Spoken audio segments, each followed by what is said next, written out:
Alhamdulillah wassalatu wassalamu ala Rasulillah wa ala alihi wa sahbihi wa mawalah. Asyhadu an la ilaha illallah wahdahu la syarika lah wa asyhadu anna Muhammadan abduhu wa rasuluhu la nabiyya wa la rasula ba'dah. Subhanaka la ilma lana illa ma 'allamtana innaka antal alimul hakim. Allahumma 'allimna ma yanfa'una wanfa'na bima 'allamtana warzuqna 'ilman wa 'amala.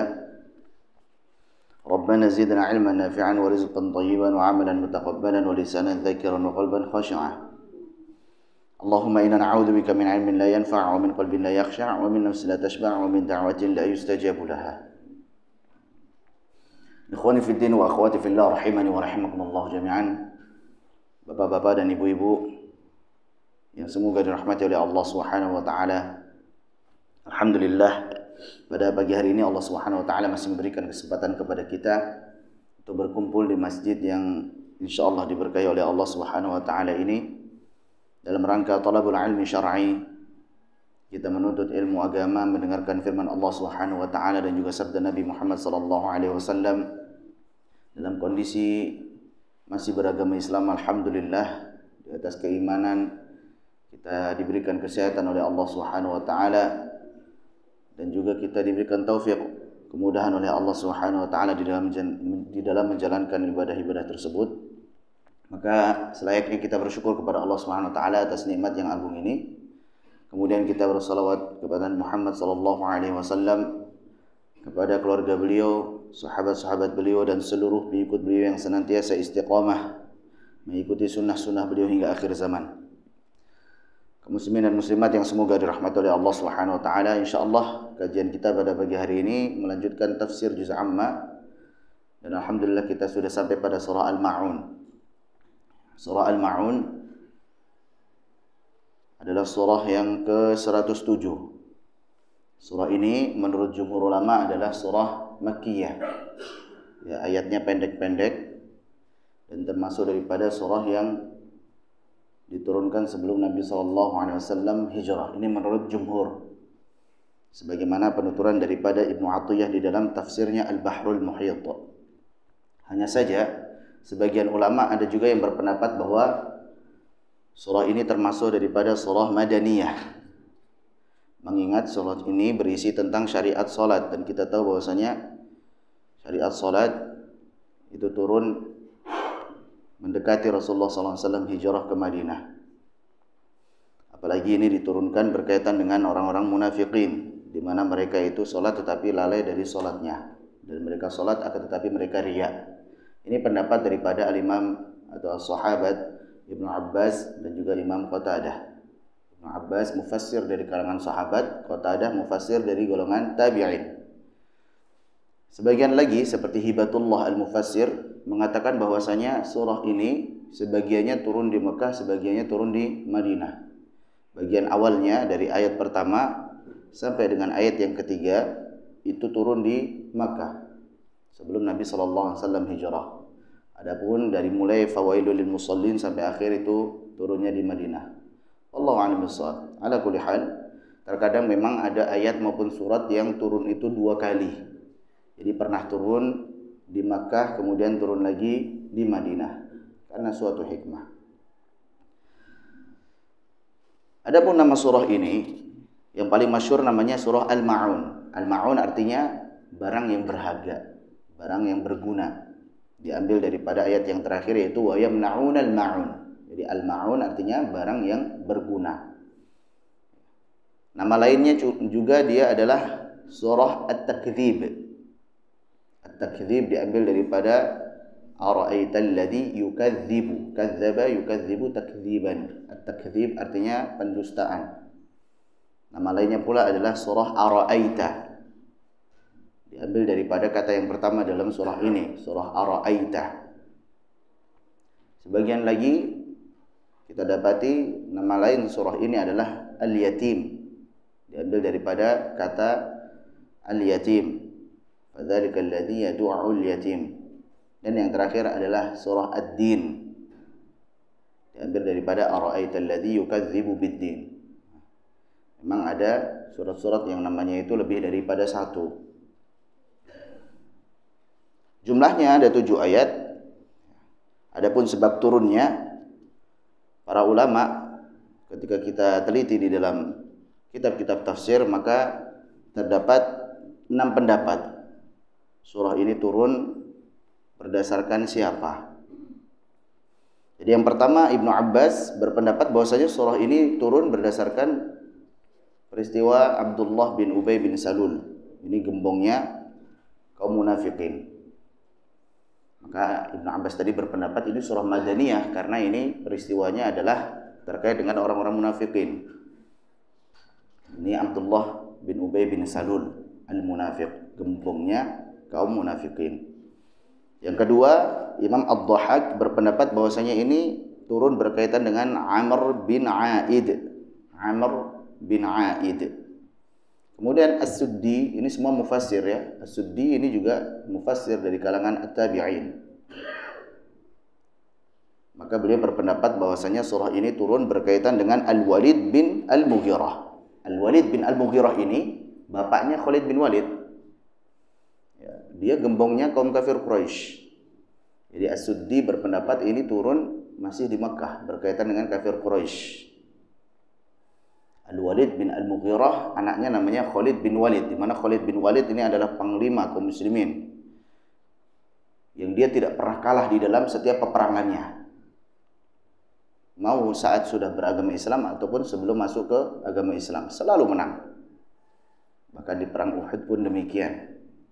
Sampai-sampai karena saktinya ibaratnya ya, nggak pernah kalah ini, maka di zaman Umar bin Khattab, panglima Khalid bin Walid ini dipecat oleh Umar bin Khattab. Kenapa? Karena saat itu mentalnya kaum muslimin itu sudah menurun. Pokoknya kalau perang bareng Khalid bin Walid pasti menang. Jadi kurang tawakalnya kepada Allah Subhanahu wa taala, akhirnya dipecat. Ini bahaya kalau dibiarkan seperti ini. Walaupun beliau itu panglima perang yang tidak pernah kalah di dalam peperangannya, tetapi beliau meninggalnya di atas kasur. Dan sebelum meninggal pun beliau memegang mushaf dan mengatakan bahwa saya menyesal sering meninggalkanmu karena peperangan. Jadi ada uzurnya. Ada uzur kalau kita ninggalin Al-Qur'an jarang baca karena apa? Beliau maksudnya bukan tidak pernah baca sama sekali ya, maksudnya porsinya tidak sebanyak yang diinginkan. Jadi bukan berarti beliau meninggalkan enggak pernah ngaji, bukan. Tapi porsinya tidak sebagaimana yang diinginkan. Ini hanya menjelaskan tentang keutamaan kita berinteraksi dengan Al-Qur'an saja. Nah, walaupun Al-Walid bin Al-Mughirah ini bapaknya Khalid bin Walid tadi, ya, anaknya dia Islam ya, tapi dia gembong kaum kafir Quraisy. Kemudian pendapat yang keempat adalah pendapatnya Ibnu Sa'ib. Ibnu Sa'ib berpendapat bahwa ini surah turun berkaitan dengan Al-As bin Wa'il. Al-As bin Wa'il ini bapaknya Amr bin As. Cucunya namanya Abdullah bin Amr bin As. Jadi ini gembong kafir Quraisy juga, Al-As bin Wa'il yang kita ceritakan kemarin di surah Al-Kafirun kan. Al-Walid bin Al-Mughirah, Al-As bin Wa'il, ini yang mereka melobi Nabi SAW supaya 1 tahun Nabi menyembah Allah, 1 tahun menyembah sesembahan mereka gitu. Jadi arisan sesembahan. Sama juga ini Al-As bin Wa'il, meskipun dia gembong kafir Quraisy tapi anaknya muslim, seorang sahabat yang mulia, Amr bin As, dan juga cucunya yaitu Abdullah bin Amr bin As. Kemudian pendapat yang kelima, Ibnu Jurayj berpendapat bahwa surat ini turun berkaitan dengan Abu Sufyan sebelum beliau masuk Islam. Abu Sufyan setiap pekannya beliau menyembelih 60 ekor unta, banyak gitu.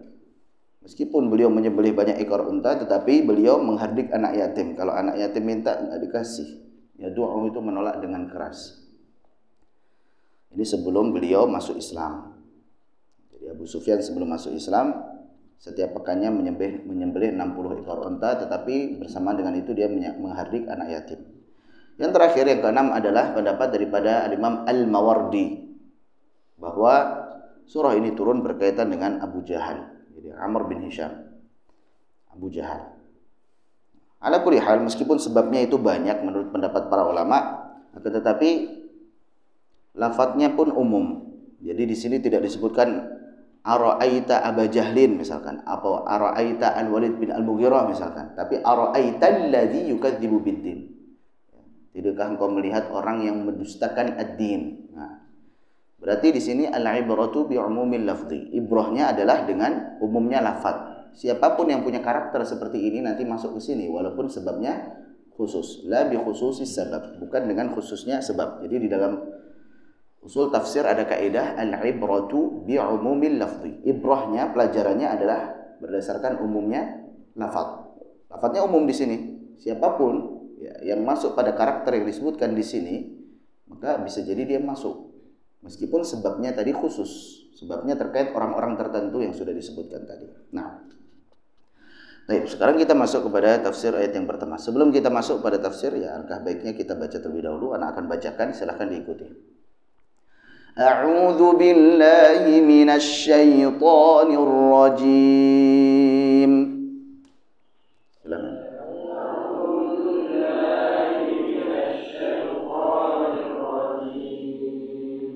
Bismillahirrahmanirrahim.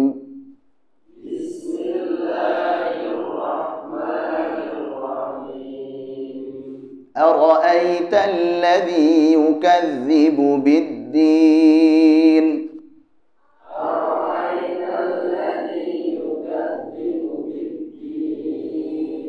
فذلك الذي يدع اليتيم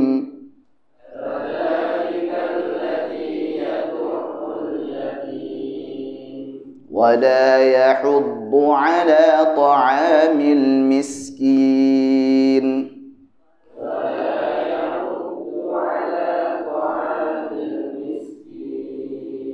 فويل للمصلين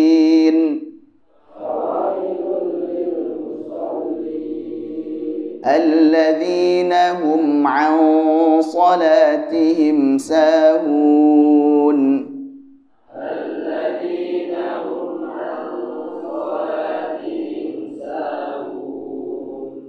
Untuk fawailul lil musallin ini nantinya bisa dengan 3 cara ya. Antum boleh berhenti di fawailul lil musallin, langsung lanjut di alladzina hum an salatihim sahun. Ini cara pertama. Ya, kenapa ada perbedaan pendapat ini? Karena kalau berhenti di fawailul lil musallin ini maknanya masih belum sempurna. Celaka orang yang sholat, ini bahaya ini. Seolah-olah kita ngapain sholat, nggak usah sholat, orang sholat saja celaka gitu. Makanya supaya lengkap nantinya ada yang berpendapat digabung sekalian. Orang yang sholat yang celaka maksudnya alladzina hum an salatihim sahun, yang lalai dari waktu sholatnya.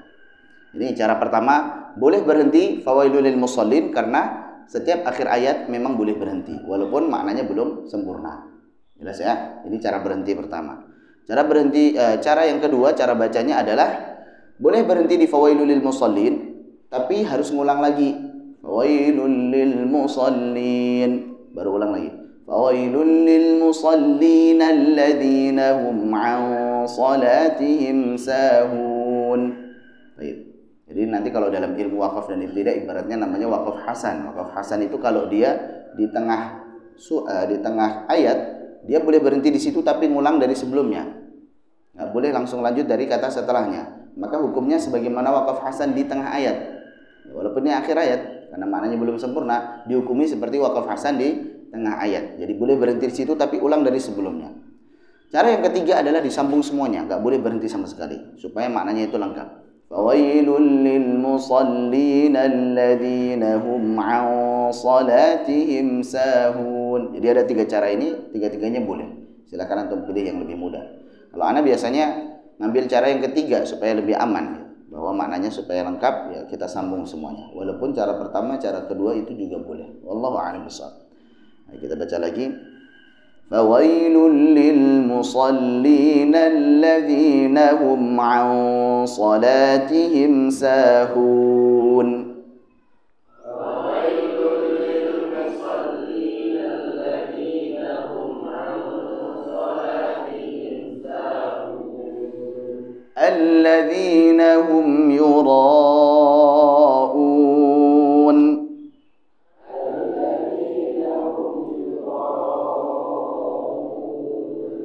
ويمنعون الماعون.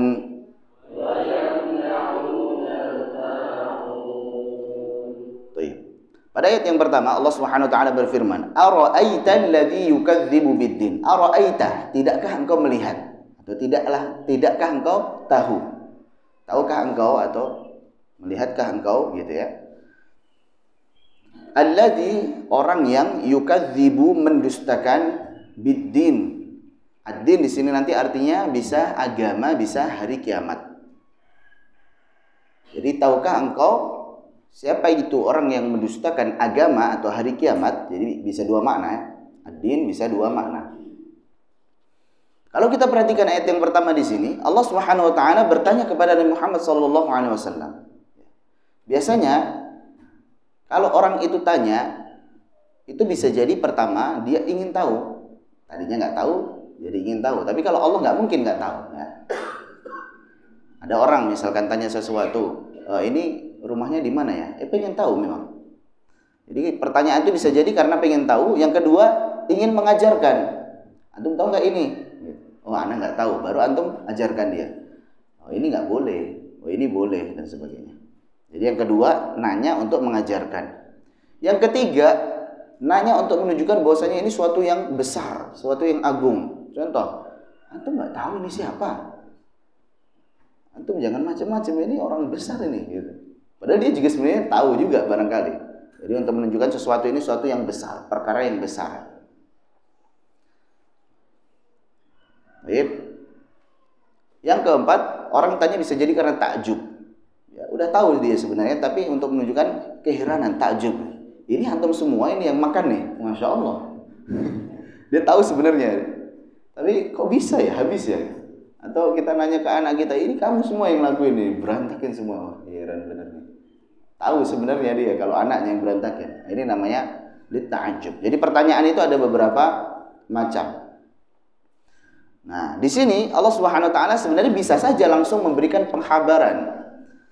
Orang yang mendustakan agama atau hari kiamat adalah yang pertama, mereka yang menghardik anak yatim. Yang kedua, mereka yang tidak mau mendorong untuk memberi makan orang miskin. Yang ketiga, orang yang lalai dalam sholatnya. Yang keempat, orang yang riak dalam sholatnya. Yang kelima, orang yang tidak mau memberikan bantuan atau barang berharga. Bisa saja langsung pakai pengkhabaran seperti itu. Tapi Allah sengaja memilih untuk menggunakan uslub bertanya. Kenapa digunakan untuk uslub bertanya? Ini juga merupakan uslub yang bagus untuk pengajaran. Seseorang yang ditanya, yang tadinya mungkin lagi diam atau ngelamun, seorang murid misalnya, lagi diam, lagi ngelamun. Terus ditanya, antum tahu tadi apa itu yang dimaksud dengan Islam misalkan? Dia langsung memusatkan perhatiannya.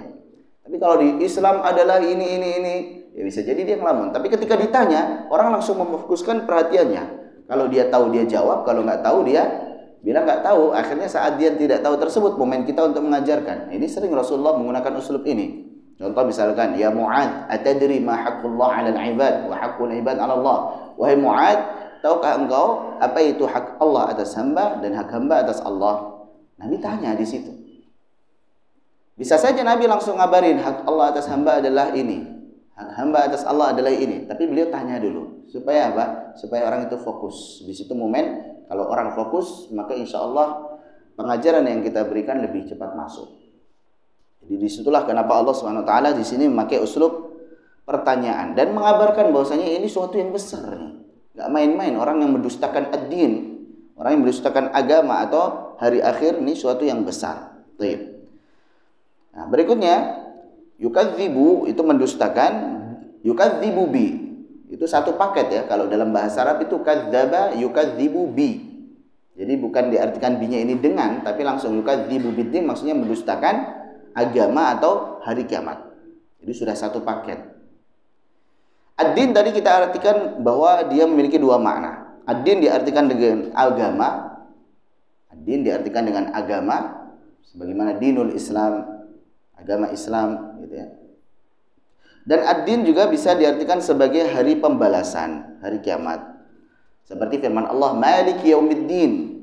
Maliki, pemilik atau penguasa, yaumiddin, di hari pembalasan. Bukan di hari agama, tapi di hari pembalasan. Jadi ada dua maknanya ya. Ad-din, contoh, innad dina indallahil Islam. Sesungguhnya agama yang diterima di sisi Allah adalah Islam. Makna yang kedua, ad-din adalah hari pembalasan, seperti Maliki yaumiddin, pemilik atau penguasa di hari pembalasan. Kama tadinu tudan, sebagaimana engkau berbuat, begitu pula engkau akan dibalas. Jadi ad-din artinya bisa pembalasan. Nah, Dan mendustakan, orang yang mendustakan itu macam-macam ya. Ada yang dia itu mendustakannya dengan hati, lisan, dan perbuatannya. Ini seperti orang ateis dan orang kafir. Dia mendustakan hari akhir. Gak mungkin hari akhir itu ada. Secara hati memang dia gak percaya. Di lisannya pun juga dia mengucapkan, saya gak percaya, gak mungkin. Gimana mungkin? Yang sudah jadi tulang belulang, udah berkalang dengan tanah, kok mau dibangkitkan lagi? Gimana? Gak mungkin.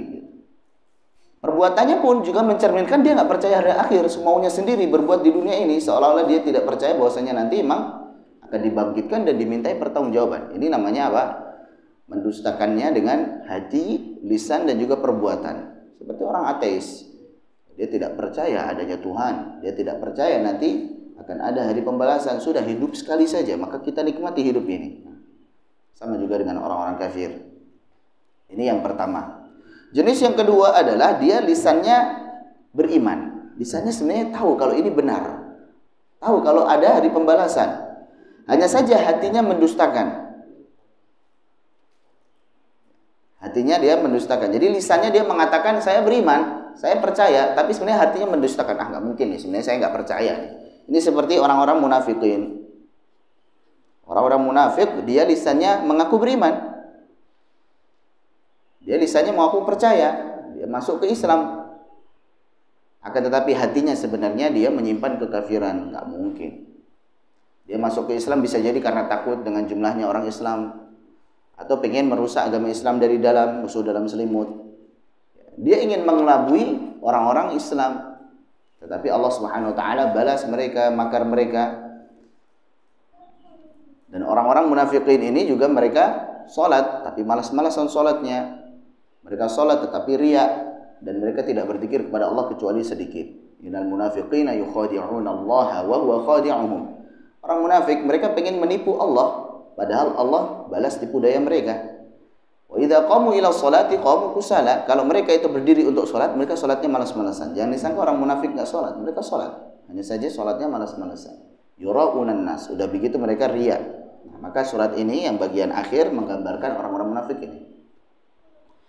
Selanjutnya, macam mendustakan yang berikutnya adalah ada yang hatinya itu yakin sebenarnya kalau ini suatu kebenaran. Dia pun percaya ada hari akhirat. Akan tetapi lisan dan perbuatannya tidak.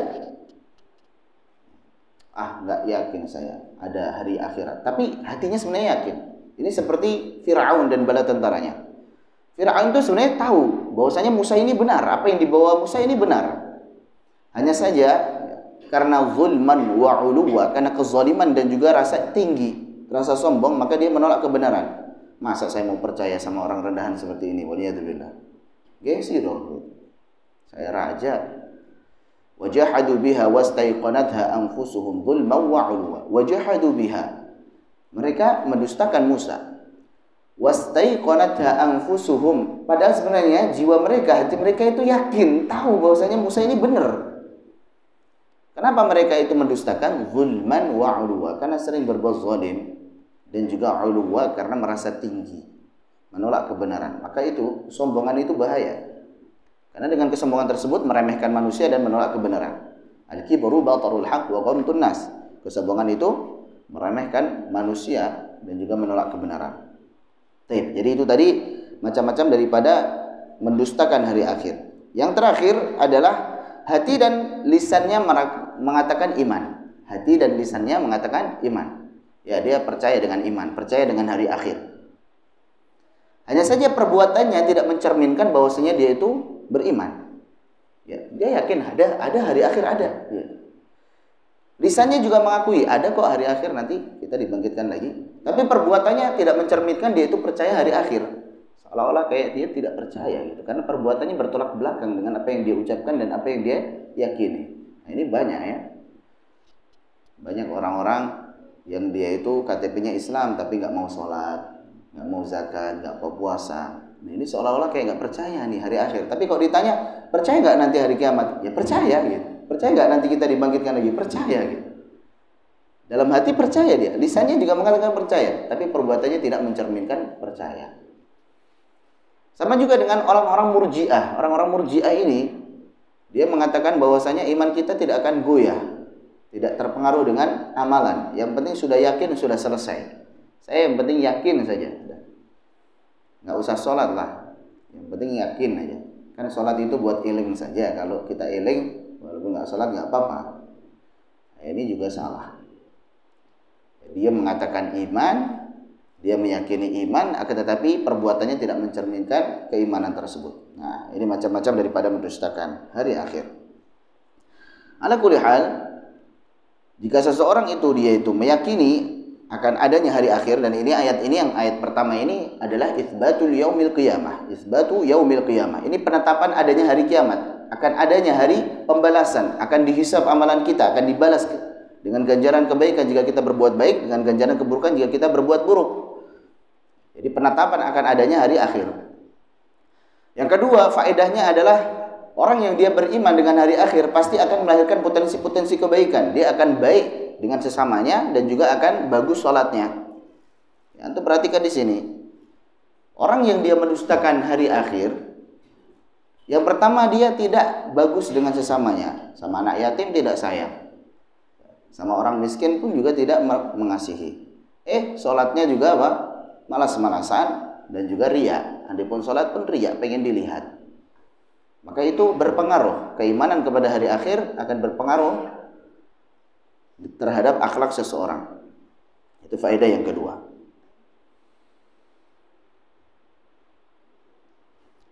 Karena seseorang akan meyakini bahwasanya nanti amalannya di dunia ini dimintai pertanggungjawaban, sehingga dia berhati-hati dalam bersikap di dunia ini, tidak sembarangan. Nah, orang-orang yang beriman dia meyakini bahwasanya akan ada hari akhir. Sedangkan orang-orang kafir tadi dia tidak meyakini akan adanya hari akhir. Sehingga kadang mereka melemparkan syubhat. Coba bayangin nanti kalau ternyata surga dan neraka nggak ada gimana? Ngapain kita capek-capek sholat, ngapain puasa dan sebagainya? Ternyata surga sama neraka nggak ada. Kita ternyata mati sekali saja. Habis itu kita tidak dibangkitkan lagi. Maka mudah menjawabnya. Kita tinggal balik tanya saja. Kalau ternyata surga dan neraka ada gimana? Gitu. Seandainya nggak ada pun, dan itu nggak mungkin. Gitu. Seandainya nggak ada pun, kita nggak rugi. Gitu. Kita sholat itu kan mendapatkan kebahagiaan. Kita tenang. Kita berbuat dengan sesama kita juga membahagiakan diri kita sendiri. Kita bahagia dengan membahagiakan orang lain. Saat baca Al-Quran, kita juga tenang. Jadi selalu ada manfaat atas apa yang kita lakukan itu. Walaupun surga dan neraka nanti tidak ada. Tapi nggak mungkin. Karena Allah tidak akan mungkin mengingkari janjinya. Sama-sama nanti dibangkitkan di hari akhir. Di dalam surah Yasin Allah berfirman, qalu ya wailana man ba'atsana min marqadina. Orang yang kafir mengatakan, celaka kami. Siapa yang membangkitkan kami dari tidur kami ini? Waduh, ternyata hari akhir ternyata ada ya. Waduh. Rugi kita. Sama-sama dibangkitkan, orang kafir nyesal, orang beriman. Hadza ma wa'ada ar-rahman wa sadaqal mursalun. Alhamdulillah, ternyata hari akhir ada ini, hari pembalasan ada, kita dibangkitkan. Ini nih sesuai yang dijanjikan oleh Allah Subhanahu wa taala yang Maha Pengasih, dan benarlah para utusan, para rasul yang mengkhabarkan. Nah, ini terkait dengan ayat yang pertama. Ayat yang kedua, fadzalikal ladzi yad'ul yatim. Allah Subhanahu wa taala berfirman, fadzalikal ladzi yad'ul yatim. Maka mereka itulah orang yang yad'u itu menghardik, mendorong dengan keras, menolak dengan keras. Al-yatim, anak yatim. Di sini Allah Subhanahu wa taala menggunakan kata fadzalika. Dzalika itu artinya itu. Kenapa tidak memakai ini? Makanya itu yang pertama karena ini menunjukkan sesuatu yang agung. Maka itulah orang yang menghardik anak yatim, ini perkara besar nih. Yang kedua, menunjukkan bahwasanya mereka itu jauh, karena itu untuk menunjuk jauh kan. Mereka itu jauh dari agama. Kok bisa mereka menghardik anak yatim? Padahal mengasihi anak yatim itu diterima di seluruh agama. Semua agama mengajarkan untuk mengasihi anak yatim. Kecuali kalau tidak memiliki agama. Ini kok bisa? Maka disebut di sini, tahukah engkau orang yang mendustakan agama atau mendustakan hari akhir? Dialah orang yang menghardik anak yatim. Nah, kok bisa? Nah, anak yatim yang harusnya dilindungi, dikasihi, karena dia tidak punya pelindung, malah dihardik. Itulah kenapa pakainya fadzalika. Yad'u itu artinya menolak dengan keras. menolak dengan keras. Bagaimana firman Allah Subhanahu wa taala, "Yauma yud'auna ila nari jahannam da'a." Pada hari tersebut orang-orang kafir mereka dihalau, ditolak, apa istilahnya kalau dijengkangkan gitu ya. Dihempaskan dengan sekeras-kerasnya ke neraka jahanam. Waliyadzubillah. Itulah nama makna daripada da'a yad'u. Jadi menolak dengan keras.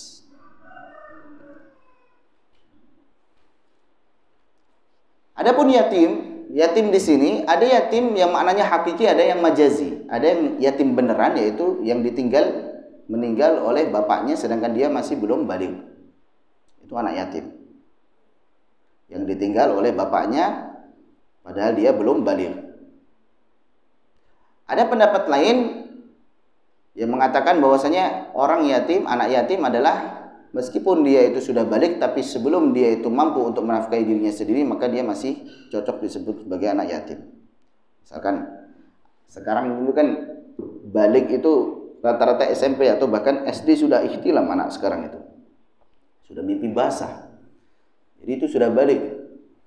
Jadi anak SD, anak SMP sudah mimpi basah. Sekarang anak SMA, anak yatim bukan itu. Nah itu tadi ada dua pendapat. Kalau pendapat yang pertama berarti yang SMA tadi sudah bukan anak yatim lagi, udah balik kok. Maka ini juga sebenarnya harus hati-hati kita nih, ketika misalkan sedang menghimpun donasi untuk anak yatim, ternyata udah tua-tua semua, udah jenggotan semua gitu. Maka katakan, tapi dia nggak mampu saat ya udah katakan saja du'afa, orang-orang lemah, nggak apa-apa, jangan yatimnya yang ditonjolkan. Nah tapi pendapat yang kedua, bisa masuk yatim meskipun sudah baligh, tapi selama dia belum mampu untuk menafkahi dirinya sendiri, ya masih yatim dia. Ini yatim hakiki ya, yatim yang sebenarnya. Ada yatim majazi, yatim yang kiasan. Yatim kiasan adalah dia masih punya bapak, tapi bapaknya tidak pernah mendidiknya di dalam agamanya, nggak pernah diajak sholat, nggak pernah diajari bagaimana kita beragama, nggak pernah ngajari ngaji. Sejatinya dia adalah anak yatim, walaupun masih punya bapak. Bapaknya kerja dari gelap sampai gelap lagi, berangkat sebelum subuh, ya, pulangnya pas malam, anaknya tidur. Pas berangkat anaknya masih tidur, pulangnya anak juga masih tidur, sehingga sering nanya, bapak mana, bapak mana? Di MM 2100, bukan di Jonggol. Kerjanya Masya Allah. Tapi Masya Allah ini, berangkat sebelum subuh. Ternyata di jalan macet juga. Ini orang berangkat jam berapa yang lainnya? Kalau kita lihat itu Masya Allah. Apalagi zaman dulu sebelum pandemi ya, itu macet terus di Bekasi. Nah inilah yatim yang majazi, yang kiasan. Fadzalika alladzi yad'ul yatim. Baik. Jadi sekali lagi kita hubungkan ayat yang pertama dan yang kedua ini, orang yang dia itu mendustakan hari akhir dan mendustakan agama, maka otomatis dia akan menghardik anak yatim, melahirkan potensi keburukan. Sebaliknya kalau dia itu beriman kepada agama dan juga hari akhir, maka akan melahirkan potensi kebaikan. Dia akan mengasihi anak yatim. Dan mengasihi anak yatim itu banyak manfaatnya. Nabi SAW bersabda, "Ana wa kafilul yatim fil jannati hataini." Ya, beliau mengisyaratkan dengan jari tengah dan jari telunjuknya. Ya, saya dan orang yang mengkafil itu artinya yang menanggung anak yatim. Menanggung di sini bisa jadi finansial, bisa jadi pendidikannya. Ya kalau semuanya bisa, dua-duanya bagus. Tapi kalau tidak bisa, salah satunya saja, bersinergi saja. Oh saya bisanya membantu dari segi finansial, ya sudah bantu dari segi finansial. Yang satunya lagi saya nggak punya harta tapi saya bisa ngajarin, ya sudah bantu dari segi pendidikannya. Harta ini bertetangga di surga seperti dua jari ini. Artinya dekat sekali antara orang yang menanggung anak yatim dan juga Rasulullah SAW. Akan lebih mulia lagi kalau dia menanggung anak yatim dan menanggung ibunya.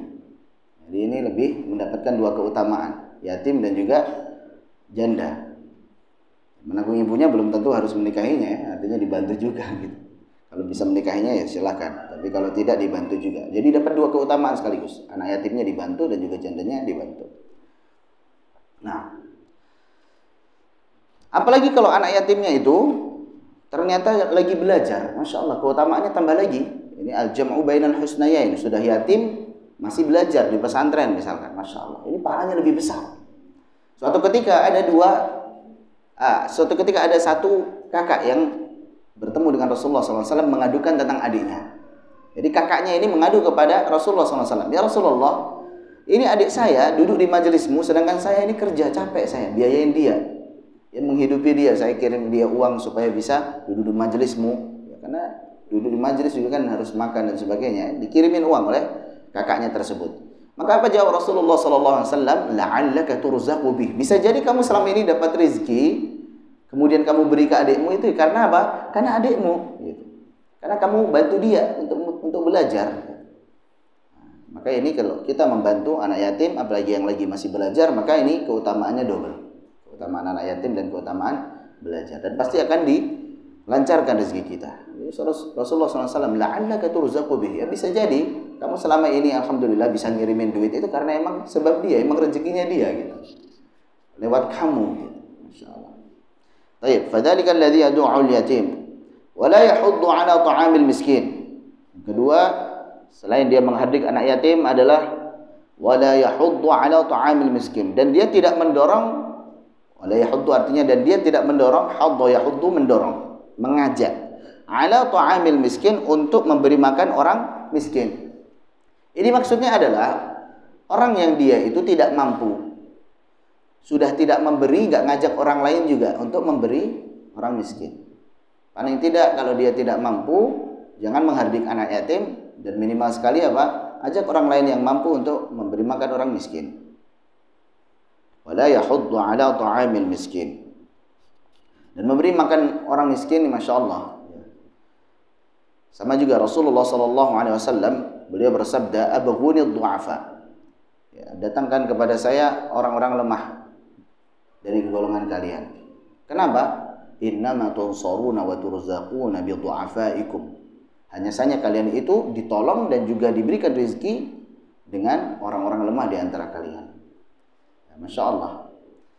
Jadi kita harus yakin bahwasanya ketika membantu orang yang lemah, pasti Allah akan tolong kita. Pasti Allah akan beri rezeki kita.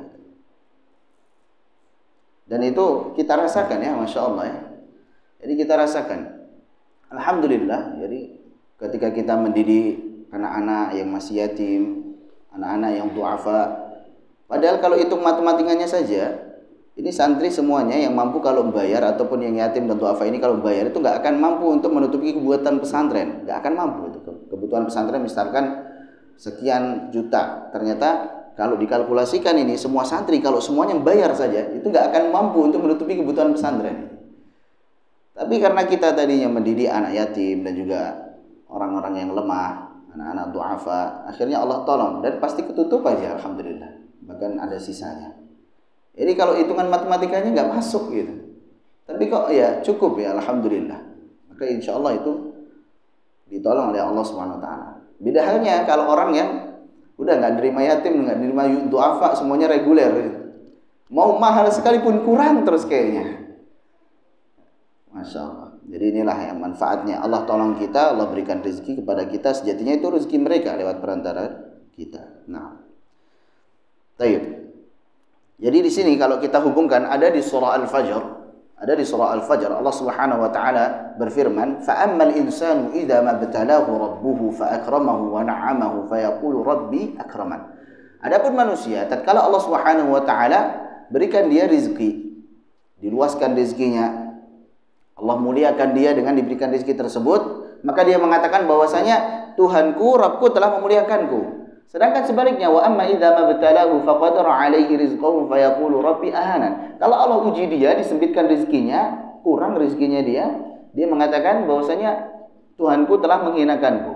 Dia beranggapan bahwasanya Allah itu memuliakan seseorang dengan banyaknya harta dan menghinakan seseorang dengan sedikitnya harta. Apakah benar anggapan seperti itu? Kalla, sekali-kali tidak.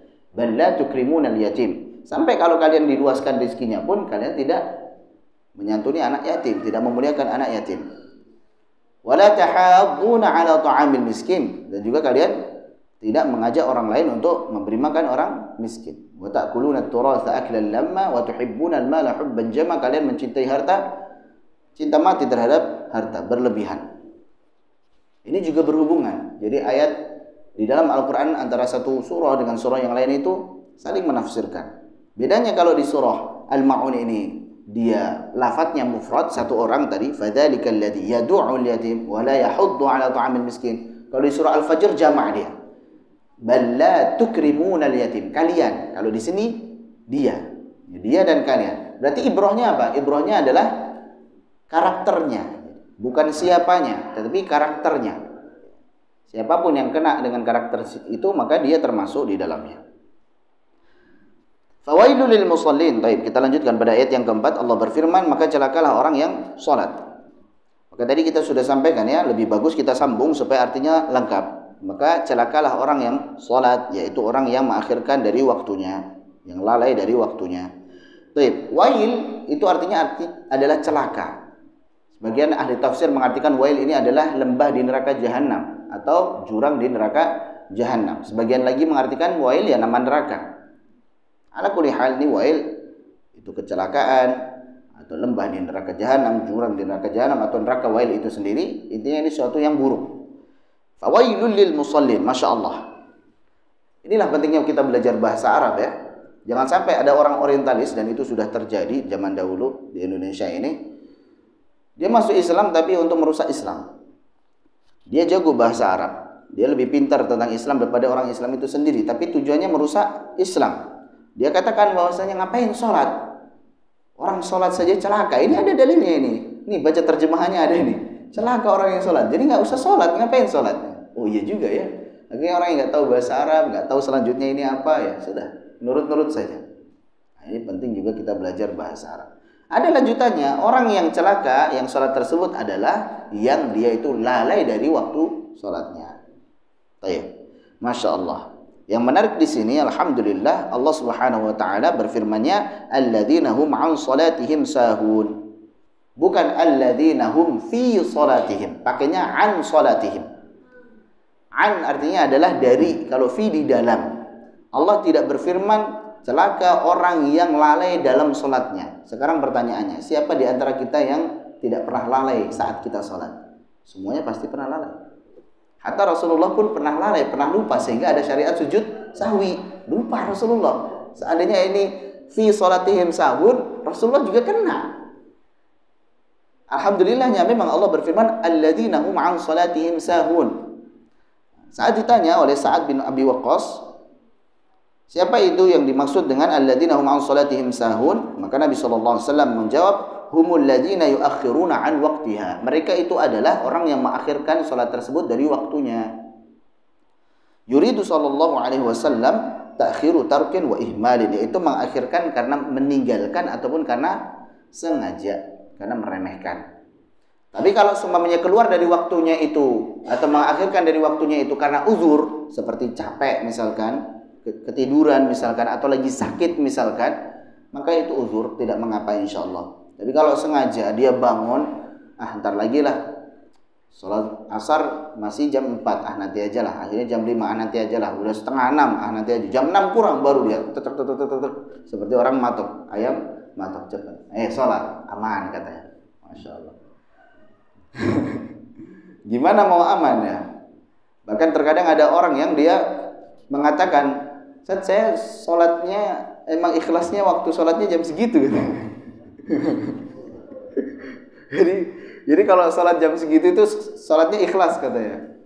Iya, masya Allah, bagus sholat antum ikhlas. Tapi kan ibadah diterima bukan ikhlas saja, harus mutaba'ah ya, harus mengikuti cara Nabi SAW. Nabi SAW ditanya, apa amalan yang paling dicintai oleh Allah SAW, apa yang paling dicintai oleh Allah Ta'ala, maka beliau pun menjawab, as-salatu ala waktiha, salat di awal waktu, bukan as-salatu fi waktiha, bukan salat pada waktunya. Ya, salat itu punya waktu. Misalkan salat zuhur dari jam sekian sampai jam sekian, sah salat dia, betul. Tapi yang utama adalah salat di awal waktu. Maka kita sebagai kaum laki-laki bisa menjaganya dengan cara sholat berjamaah di masjid. Karena biasanya kalau sholatnya sendirian, yaitu imma nggak sholat sama sekali atau imma telat sholatnya. Khawatirnya masuk kepada ayat ini, fawailul lil musallin. Ini penting. Jadi harus kita jaga sholat kita. Karena kalau seseorang itu sholatnya bagus, insya Allah amalan yang lain bagus. Kalau sekarang kita pada posisi kayaknya hidup itu susah, berantakan, ya, kayaknya semuanya nggak jelas ini, bingung mau mulai dari mana, maka mulailah dari sholatnya. Insya Allah kalau kita perbaiki hubungan kita dengan Allah, Allah akan perbaiki juga hubungan kita dengan sesama kita dan semua urusan kita. Nah, inilah ya. Dan kalau kita renungi juga, kemaksiatan apapun itu sumbernya biasanya karena ngeremehin sholat. Orang dia menipu, korupsi, ya, berzina waliyadzubillah, dan perbuatan yang lainnya itu karena apa? Melalaikan sholatnya. Gak mungkin orang yang rajin-rajin sholatnya, yang betul-betul sholatnya itu di awal waktu, berjamaah, khusyuk, ikhlas, kok dia melakukan fahisyah, perbuatan yang keji maupun perbuatan mungkar. Gak mungkin, karena Allah berfirman, inna sholata tanha 'anil fahsya'i wal munkar. Sesungguhnya sholat itu mencegah daripada perbuatan keji dan mungkar. Tapi itu ada orang yang dia sholatnya rajin, cuman dia maksiatnya jalan terus gitu. Masya Allah, berarti sholatnya nggak benar itu. Tapi dia sholatnya di masjid terus ya berarti dia nggak ikhlas sholatnya. Bisa jadi emang karena riya, pengen disebut sebagai orang yang rajin ibadah. Jadi sholat yang dengannya kita dijauhkan dari fahsya dan mungkar adalah sholat yang dia di awal waktu, berjamaah untuk laki-laki, ikhlas, khusyuk. Barulah itu sholat yang dengannya kita dihindarkan daripada fahsya dan juga mungkar. Jadi perbuatan apapun itu, kemaksiatan apapun itu biasanya sumbernya karena melalaikan sholat. Bahkan keburukan yang paling buruk yaitu kesyirikan, ya, murtad dari agama Islam, itu biasanya penyebabnya kalau ditelusuri biasanya karena melalaikan sholatnya, nggak sholat. Nggak mungkin orang rajin sholat dia tiba-tiba iseng, anak pengen murtad lah, nggak mungkin, nggak mungkin. Ya, sebagaimana ini kisah nyata ya, kisah nyata. Seorang hafidh Al-Quran. Hafal Al-Quran, bukan cuma pernah ngaji aja kayak kita ini, anak udah ngaji gitu, Masya Allah, ikhwan kibar, sudah lama ngajinya, Masya Allah, bukan cuma sudah ngaji, sudah hafid, sudah hafal Al-Quran, hafidhah, perempuan, ustadzah, Masya Allah, ya. Tapi percaya antum dia murtad, waliyadzubillah, semoga Allah SWT memberikan petunjuk kepadanya lagi. Ya, kami kenal, bahkan kakaknya teman kami, ustadz juga, hafid juga. Masya Allah. Kaget mungkin antum dengar, kok bisa ya? Jangan salahkan hafalan Al-Qur'annya, hafalan Al-Qur'annya nggak salah gitu. Salahkan orangnya, kenapa? Dia melalaikan sholat.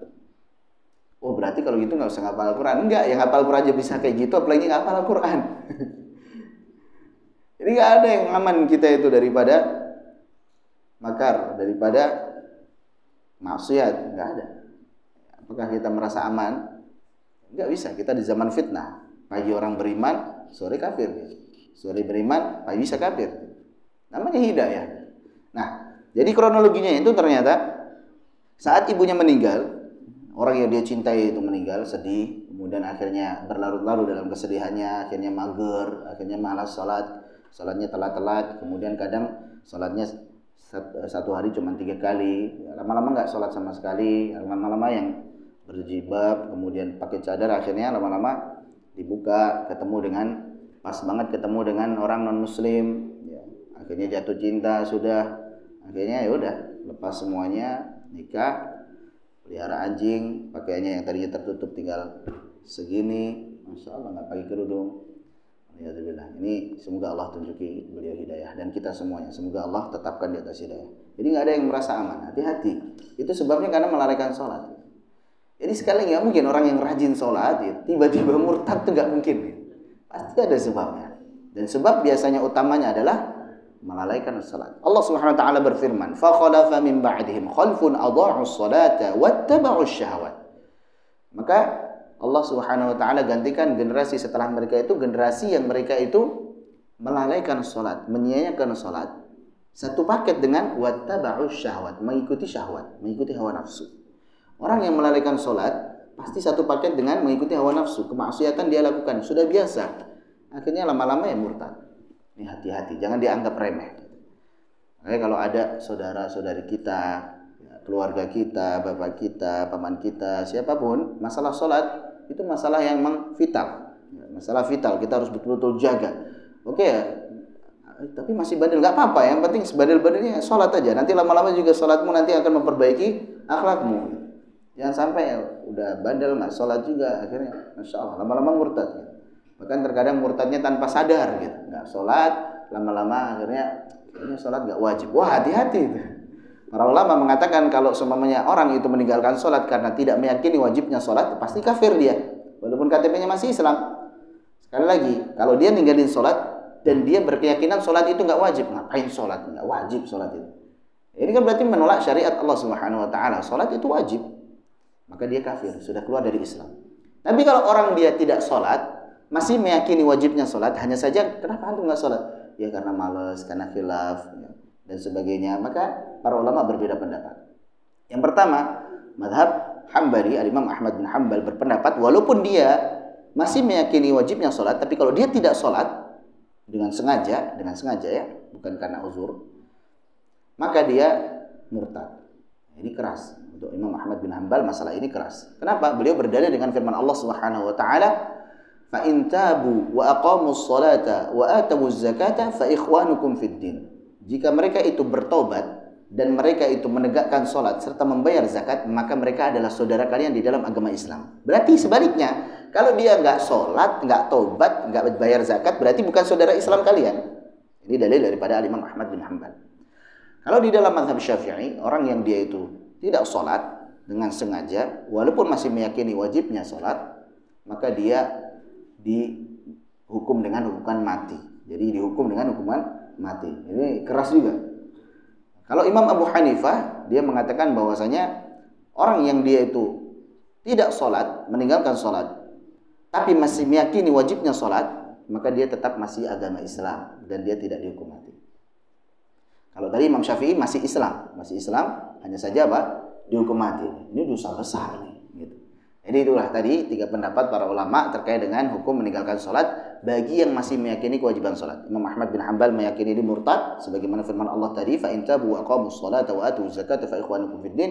Mazhab Syafi'i mengatakan bahwasanya dia masih Islam tapi harus dibunuh, harus dihukum mati. Kalau itu menerapkan agama Islam ya, menerapkan aturan Islam. Kalau di Indonesia enggak sholat dibunuh aja, enggak bisa. Ada aturannya kita di negeri kita gitu. Dan itu yang menegakkan harus sultan, harus pemimpin yang berasaskan Islam. Yang benar-benar 100% pakai aturan Islam gitu. Enggak bisa kita semena-mena sendiri gitu, bukan. Kalau kayak gitu khawarij kita, bahaya. Nah, baru kemudian yang ketiga Imam Abu Hanifah, dia masih muslim dan dia tidak perlu dibunuh. Dia tinggal kita nasihati. Maka yang benar adalah kita rangkul mereka. Ya, barangkali masih ada tetangga-tetangga kita yang masih belum sholat, maka kita rangkul, kita ajak dan pelan-pelan, masya Allah. Ya, jangan sampai kita juga menganggap diri kita suci ya. Tidak ada yang aman daripada kemaksiatan. Mungkin hari ini kita bisa sholat ya karena emang Allah berikan kemudahan bagi kita. Jangan sampai kita merasa suci, akhirnya menganggap bahwasanya itu pasti neraka, itu kita pasti surga. Jangan. Ya benar, orang yang sholat pasti surga. Ya. Orang yang nggak sholat neraka. Masalahkakum fi saqar qalu lam nakum minal musallin. Apa yang menyebabkan kalian berada di neraka saqar? Ya, kami bukan termasuk orang-orang yang sholat. Walam naku nut'imul miskin. Ini satu paket kan? Jadi orang nggak sholat dan dia nggak mau ngasih makan anak yatim. Ini satu paket. Orang yang baik adalah orang yang baik kepada Allah dan baik kepada sesama. Jangan sampai orang menganggap bahwasanya ngapain sih harus rajin sholat dan sebagainya, sok suci. Mending kayak saya ini. Akhlaknya baik, tutur katanya baik, kepada tetangga baik, kepada teman-teman baik. Gimana dia bisa menyebut dirinya baik kalau sama penciptanya saja tidak baik gitu? Melalaikan hak dari pencipta. Bukan orang baik dia. Ya, sebaliknya lagi ada orang yang dia Masya Allah ya, sholatnya rajin, bahkan sudah haji dan sebagainya, infak kalau ke masjid 1 miliar misalkan, tapi tetangganya atau saudaranya pinjem aja nggak dikasih gitu. Masya Allah, pinjem loh nggak dikasih, bukan minta gitu. Nah ini salah. Agama Islam adalah agama sempurna, dilihat dari seluruh aspek ya. Ada hubungan antara dia dengan Allah dan hubungan dengan sesamanya ya, tidak bisa hanya satu potongan saja, parsial saja. Agama Islam adalah agama yang lengkap ya. Baik kepada Allah dan juga baik kepada sesamanya. Nah, masih panjang sebenarnya, kita ringkaskan saja, ternyata sudah lewat waktu. Alladzina hum 'an salatihim sahun. Atha bin Yasar rahimahullah taala beliau mengatakan alhamdulillahilladzi qala alhamdulillahilladzi qala, segala puji bagi Allah Subhanahu wa taala yang berfirman alladzina hum 'an salatihim sahun wa lam yaqul alladzina hum fi salatihim sahun. Yang berfirman celaka orang-orang yang sholat yang dia mengakhirkan waktu sholatnya, yang lalai dari waktu sholatnya, bukan orang yang lalai di dalam sholatnya. Kalau orang yang lalai di dalam sholatnya kita semua kena, masya Allah. Karena setan tuh Masya Allah, kalau kita lagi sholat itu, dia katakan utur kada, ingat ini. Tadinya kita lupa naruh ini di mana, pas sholat ingat. Habis sholat lupa lagi, Masya Allah. Ada seseorang yang dia itu bingung, pengen cari inspirasi, bingung, nggak dapat ini, nggak dapat itu. Pas sholat tiba-tiba, muncul ide-ide itu, Masya Allah. Habis sholat lupa lagi, itu kan lalai. Bahkan kadang ada, bahkan kita sendiri pernah gitu. Ya, kita sholat, Masya Allah, tiba-tiba langsung ngeblank gitu, dilupakan itu. Ini udah rakaat 3 apa 4 ya? Bingung akhirnya kan? Masya Allah, ingat. Ngimamin apalagi kan? Oh iya, ini sudah 4 ya. Baru akhirnya Pak, biasanya pas ini nih sujud gitu. Sujud, ini mau berdiri apa atahiyat akhir nih gitu kan? Setan tuh Masya Allah, tiba-tiba ngeblank sendiri gitu. Jadi harus mikir dulu. Oh ya, atahiyat akhir. Kadang salah tebakan juga. Mau berdiri. Makanya tipsnya bagi imam, kalau semuanya bingung seperti itu, pas mau berdiri, kalau bingung, ini berdiri apa tahiyat akhir? Duduk aja. Jadi duduk, jangan langsung berdiri. Kalau langsung berdiri itu ketahuan dia lupa gitu. Ya, tapi kalau duduk, ya, insya Allah kan kedengaran itu kan gerakan ya. Kedengaran gerakan orang mau berdiri atau masih duduk. Ya, masih duduk ya udah benar. Biasanya kita keyakinan itu ada yang di awal itu. Jadi ini udah rakaat akhir. Demikian. Jadi alhamdulillah Allah berfirman-Nya bukan celaka orang yang lalai di dalam salatnya, tapi celaka orang yang lalai dari salatnya, dari waktu salatnya. Alhamdulillah. Jadi kalau lalai di dalam salat itu sesuatu yang nggak bisa kita hindari. Bahkan Rasulullah tadi kan, semua manusia itu pasti pernah lalai dia dalam salatnya. Maka sesuatu yang tidak bisa dihindari, Allah tidak masukkan di situ. La yukallifullahu illa wus'aha. Yang Allah bebankan adalah yang lalai dari waktu salatnya. Kita bisa usahakan. Kita bisa, oh ini udah waktunya salat, dia langsung salat gitu. Jangan sampai jadi orang yang lalai. Baik. Alladzina hum yura'un. Mereka itu adalah orang-orang yang riya di dalam salatnya. Nah, di sini bisa dikembukan riya dalam salatnya secara khusus atau riya dalam seluruh amalannya. Ya bisa jadi dia infak tapi riya sum'ah. Ya, bisa jadi dia puasa tapi sum'ah riya gitu. Wa yamna'un al-ma'un, dan yang terakhir adalah menolak untuk memberi bantuan. Al-ma'un, para ahli tafsir mengatakan al-ma'un ini adalah zakat. Dia menolak untuk membayar zakat. Jadi dia lalai dari waktu salatnya, riya dalam salatnya, dan dia tidak mau membayar zakat. Ini celaka dia. Pendapat yang lain, al-ma'un itu adalah barang yang berguna. Barang rumah tangga seperti ember, gayung, cangkul dan sebagainya. Jadi orang yang dia itu menolak untuk meminjami barang yang berguna tadi, yaitu barang seperti cangkul, ember dan sebagainya, maka dia masuk ke sini. Orang dipinjem aja loh. Dipinjem, dia enggan gitu. Allahu a'lam bishawab. Jadi masih panjang sebenarnya penjelasannya, tapi waktunya terbatas. Kita cukupkan insyaallah. Kalau ada pertanyaan, satu saja, silakan. Assalamualaikum warahmatullahi wabarakatuh.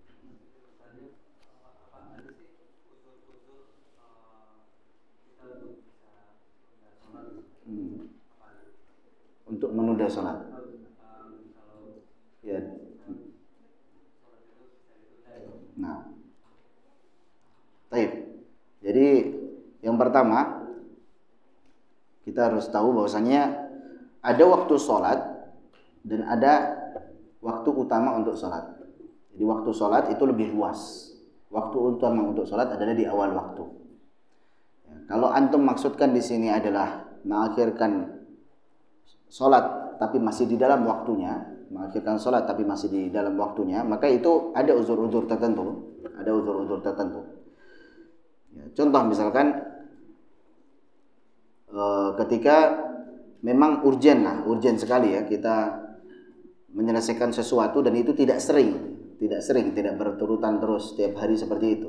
Jadi menyelesaikan sesuatu yang memang tidak bisa dipotong-potong gitu.